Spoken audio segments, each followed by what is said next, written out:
বিহান শিশু কল্যাণ সমিতির উদ্যোগে আজকে আমাদের বিদ্যালয়ে একটা আইনি সচেতনতা শিবির অনুষ্ঠিত হলো।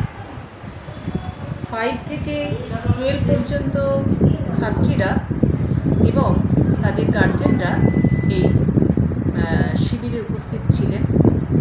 যে বিষয়টার উপরে আলোকপাত করা হয়েছে সেটা হচ্ছে নারী সুরক্ষা, সচেতনতা, সাইবার ক্রাইম, রেলওয়ে যাতায়াতে সুরক্ষা ইত্যাদি বিভিন্ন পক্সো আইন ইত্যাদি বিভিন্ন বিষয় নিয়ে ছাত্রীদের জানানো হয়েছে। ওদের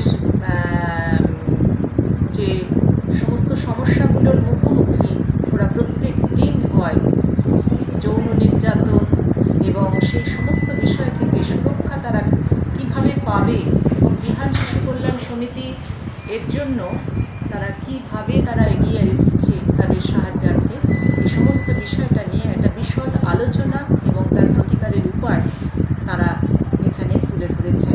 আমাদের বিদ্যালয়ের তরফ থেকে তাদের এই সৎ উদ্যোগকে আমরা স্বাগত জানাই।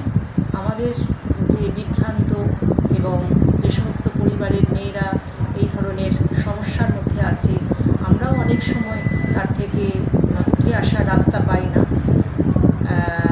বিভিন্ন জায়গায় আমরা পুলিশ ডিপার্টমেন্ট এবং আমরা আমাদের সংশ্লিষ্ট আধিকারিকদের কাছে জানাই, কিন্তু বিহান শিশু কল্যাণ সমিতি তারা নিজেদের উদ্যোগে আমাদের বিদ্যালয়কে একটা রাস্তা দেখাচ্ছেন এবং এটার থেকে পরবর্তীতে আমরা খুবই উপকৃত হব এবং আমাদের ছাত্রীরা বিশেষ করে খুবই উপকার পাবে। তাদেরকে অনেক অনেক আমাদের ধন্যবাদ। আজকের এই শিবির সার্বিকভাবে সফল হয়েছে এবং আগামী দিনে যাতে আরও আমাদের বিদ্যালয়ে এরকম শিবির আমি করাতে চাই, তাদেরকে আমার তরফ থেকে ধন্যবাদ। আমার নাম রাজশ্রী দে, প্রধান শিক্ষিকা,